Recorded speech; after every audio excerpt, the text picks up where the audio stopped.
Hey everyone, we're back for another Mythic Legions Advent of Decay review, taking a look at a figure that I thought I had already taken care of, and it turns out I shoved her in a box with a bunch of the Legion builders and just sort of forgot about her. So today we're taking a look at AZZA Spiritbender. This is a really cool looking figure, so I'm really excited to open this one up. You can see her there in the standard Mythic Legions packaging in the resealable window. We do of course have a bio for her on the side, and then the back of the box has that same artwork and mythos write-up we've seen throughout the line. So let's pull her out and take a look.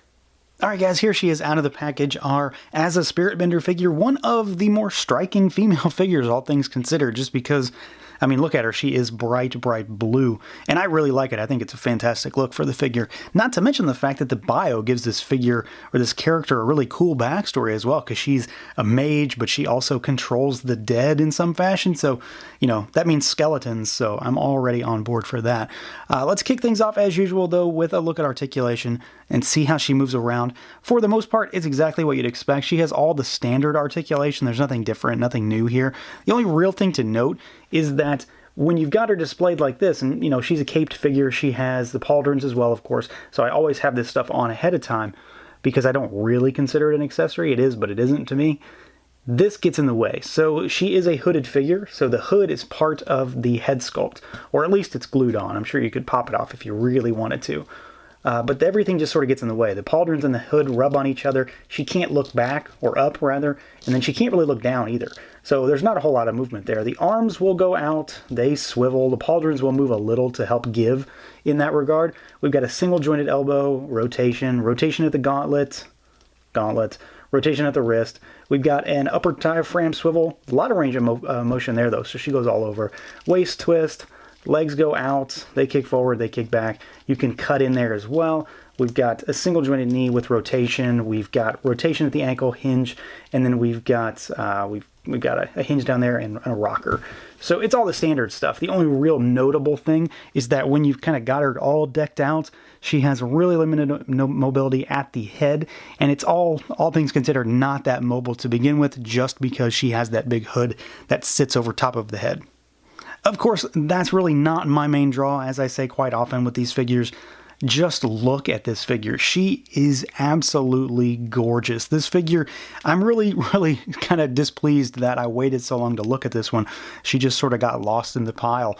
But this is a fantastic looking figure. This may be among my favorite female figures in all of Advent of Decay, and it mostly just comes down to the fact that she has a blue skin tone and she's got kind of coppery orange armor, which really works well together. It all looks really nice. I think the combination of parts that we have here is really fantastic, not to mention the fact that she's got all these tattoos all over her body, which are incredibly well painted. They are very, very nicely done.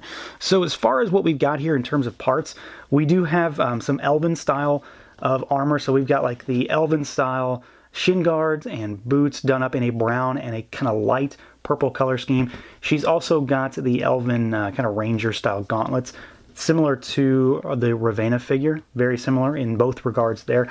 Where she differs from that figure, though, is in the waist guard, so she's got the same kind of parts that that Delphina has. So just kind of a standard knight's girdle down there, and then she's got a somewhat of a standard knight's upper torso, and then these pauldrons are the ones that will actually match those, all done up in a slightly purpley blue color scheme. It's not really purple, it's not really blue, and it's not exactly the same color as what's on her boots. It looks to be a little different in some ways, but at the same time, it's just all depends on how the light hits it.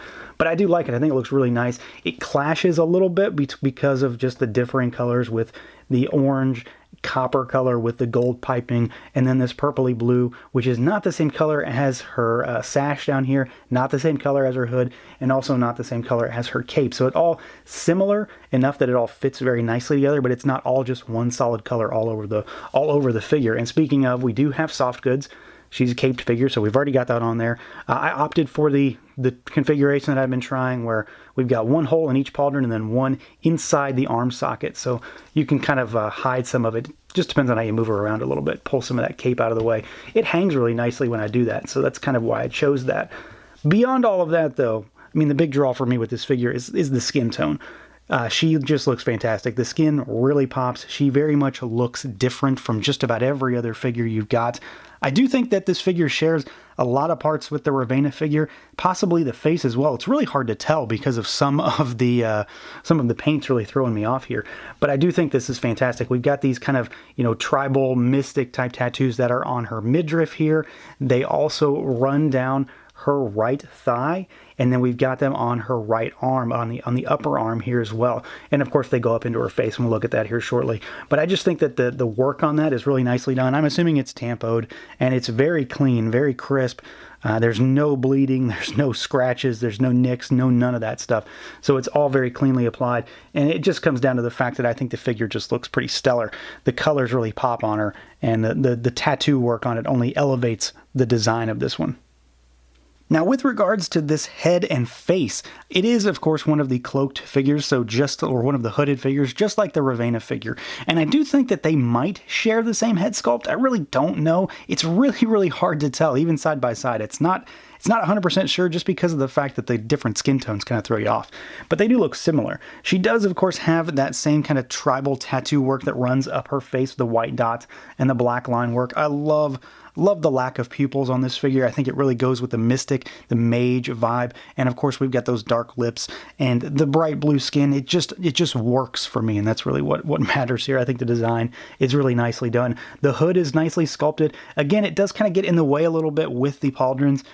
I could take that or leave it. It's not a huge thing. Of course, more mobility would always be nice, but I do like these hooded characters. I think they work pretty well. There aren't tons of them, so it's nice to have a few figures that are kind of like this, and then we've got more of that copper that kind of runs around the rim of the outer part of the hood. So it all works really nicely.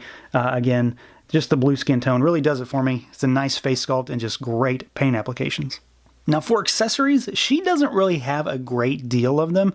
A few, but not tons, and a lot of that I chalk up to the fact that this figure has soft goods. And when soft goods are introduced, oftentimes something goes. So we do have, of course, the cape. We've already mentioned that. We've already talked about pauldrons, all that good stuff, the stuff that you don't necessarily have to use. I think you should use it just because she has the hood. It kind of works, makes everything flow together really nicely. But we do have some other accessories that we've seen before, and one configuration that I don't think I've ever seen. So we have got the little dagger here with the sheath, and I think this works really well for her. It very much goes with the mystic vibe. I think the sheath works really well. So it's a silver blade with a purple handle. We have got the curved blade. It's got gold blade with purple handle. We've seen this before with figures like Balaam. And one thing to note is that I've seen this 2 or 3 times so far in this wave, and all of those times the tip on this sword has been broken because they just come in plastic bags in the box, and it's a really, really, really fine point. This one is not broken. It does have a little bend to it, but it hasn't broken. So, I shouldn't be too excited about the fact that something didn't break because they're not supposed to anyway, but it's worth noting that, I got one that isn't broken this time, which is kind of cool. I'm happy with that for sure. And then we've got this big guy here. So this is like one of the spear bases. We've got one of these, one of the spear type handles, and this thing is, it's humongous. It's another instance where a female figure has a humongously tall weapon. It's not too terribly thick that it really stretches out her hands though, which is nice. And then we've got this topper on it, which is usually reserved for like a smaller mace, like the scaphoid figure has it. Some of the dwarves have it and stuff like that. But it's really interesting. It's kind of an odd configuration. She does look pretty sweet holding it, don't get me wrong, but it's kind of weird. It's also, like 10 inches tall too. So it's incredibly large, but it's an interesting weapon. She does, on top of all of this, of course, have the strap and the back adapter. So you've got a decent spread, just not a crazy amount of accessories like a lot of other figures may have.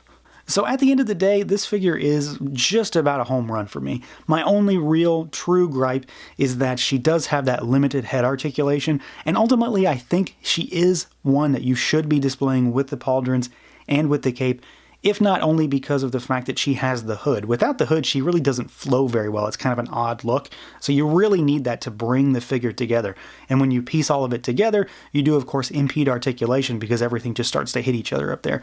Does it ruin this figure for me? Not in any capacity at all. It's just something to point out, and it is, maybe sort of an imperfection, but this figure looks stellar. She comes with a decent spread of accessories, but where this figure shines is her look and her design and the colors. They won me over over with how this figure looks and her overall design. There's not many other figures in this line that are this striking. She definitely is a standout design. So that's going to do it for this look at the Mythic Legions AZZA Spiritbender figure. Let me know what you guys think. Feel free to like, comment, subscribe, and share, and until next time.